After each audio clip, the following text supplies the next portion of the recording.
You literally just said what? Anyway, we're going in circles. You agree with me? Yeah. We agree. On that, KJ, obviously a terrible day for Man United.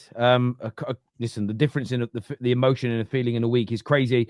What was your take on the performance and obviously the defeat today? Yeah, Ches said something where he said you're in a tight race until you're not. Well, we're in the opposite. You're in a relegation battle until you're not, until you're safe, until you get 40 points. And that's where we are, man. It's actually funny. That's what we're are. We are literally closer That's to the actually bottom. very funny. We're actually close to the bottom than we are to the top. Yeah, I need to apologize to the Football Terrace community because I got something wrong. And everyone gets something wrong, and that's fine. I'm not saying it's a problem, but I just want to personally do that. I said that this team are not 13th, 14th in the league bad, and we might be 8th. We might get 7th at a push, maybe 9th, 10th. I am wrong. I apologize. I was completely wrong. We are 13th in the league bad. This squad is 13th in the league bad because it's simple things is what I don't understand that we can't do. We can't get shots on target. We can't capitalize on other teams making mistakes. We can't defend set pieces. I've never seen it before in my life where teams conceded goals between 42 and 50% of those goals come from set pieces. What Xerxes did today on that set piece is a disgrace. A guy who is 6'4", 6'5", built like a mountain.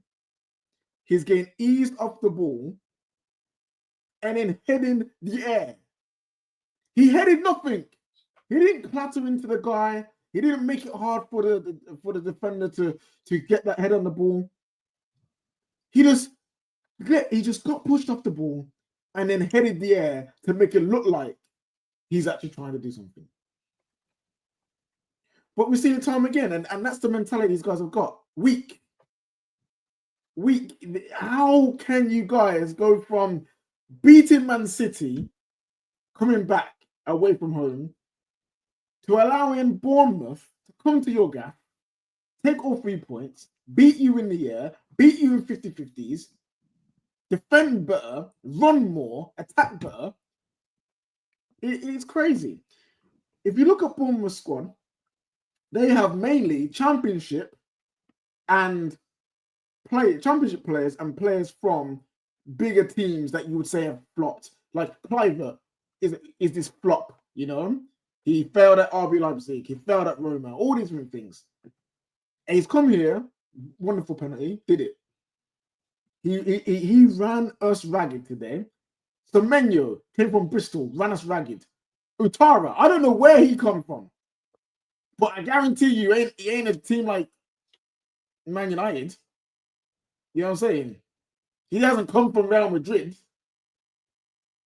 He's come from an obscure team and has been cooking us today. It is crazy. And the big problem stems from years of neglect, years of poor squad planning. And that's what we have to deal with now. So I'm here, sitting here, looking at my team. I'm like, you know what? I am done with most of these guys. There's a handful of players that I would want to see in the next 2 to 3 years. There is only a handful. And until the entire squad is changed and we've got better players who can run, we've got better players on the ball, we've got better players who up here want it more and not fragile, then that's when I can start believe we can win the Premier League, the Champions League, because again, that is what we want. People will laugh. You saying you want to win the Premier League? Yes. Well, what do you want me to say? If I say, I'm okay with just getting cups, I've got no standards. So that's yeah. Whatever you say, you're wrong when it comes to trolls. Yeah. So that's do you know what? Do you know what? Yeah, you just saw the Mo Salah shot, didn't you, Mo? Yeah, I got it on the actual TV, so I was a little bit ahead. But yeah, do you know what? Right? Do you know what the thing for me is? I thought this squad was better than it's showing. And I'm not too sure now, it could be mentality, it could be the ability, whatever it is. I knew there'd be ups and downs. What I didn't account for Is it being almost game by game up and downs? I thought we'd maybe win 3 or 4 or 5 on the bounce and then maybe lose a couple on the bounce and then win some more. I didn't think it would be amazing win against Everton. I kind of expected to lose to Arsenal, by the way. Like lose to Arsenal, lose at home to Forest, beat Man City, lose at home to Bournemouth. I didn't expect it to be such highs and lows each week. And even myself, who was prepared for it being up and down, that's getting to me a bit. But some of these players, it's the rivals of ours may not see it this way, and they could be right. And this is why we have these discussions. It's the mistakes, KJ. It's the and when I say mistakes, Kepa didn't make great saves today. The shots were bad.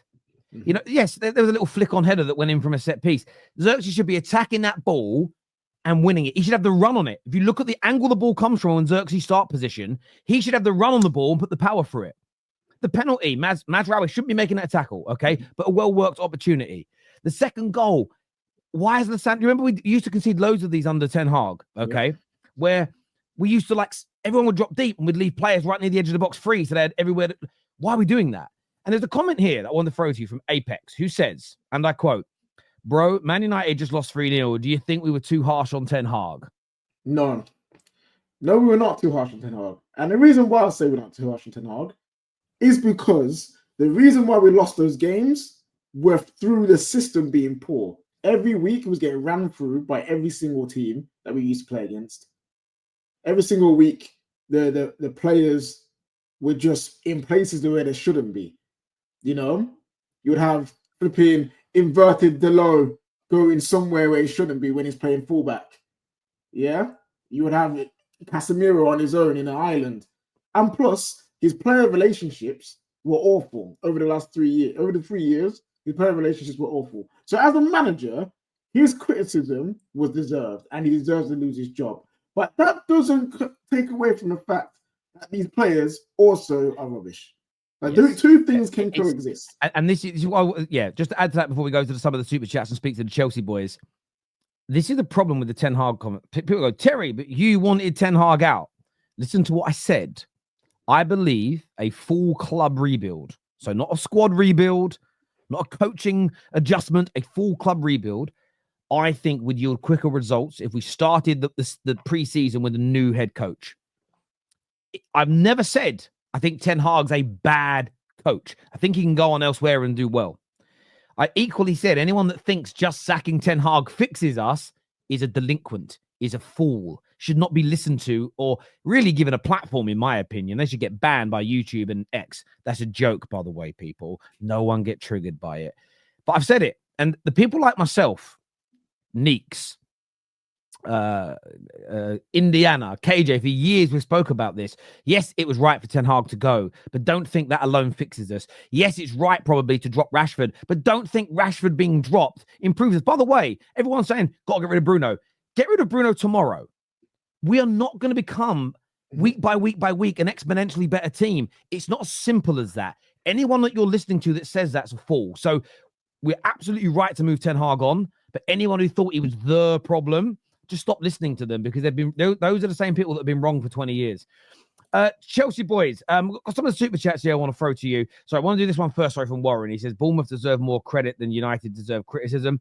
Well, look, Bournemouth got a lot of credit from me at the start of the video, and look, they are a very, very good team, and I'm taking nothing away from them. It says they look very well drilled. You're absolutely right. With a clear plan and identity, United, the new Bournemouth, they were very, very good. At the same time, what I can't take away from is Ahmad should be scoring 4 minutes in. Bruno should have at least scored one. Garnacho goes clean through one-on-one, should be scoring. There was 3 or 4 chances after that where we should be getting the cutback. The one where Garnacho just has to cut it for a tap-in for Rasmus and he stands on the ball. As much as I'm giving Bournemouth credit, they weren't the reason we messed up there, in my opinion. So that's why I've got to focus on the mistakes of my players, because it's about my team improving. But Bournemouth, I praise them, and they're very, very good. This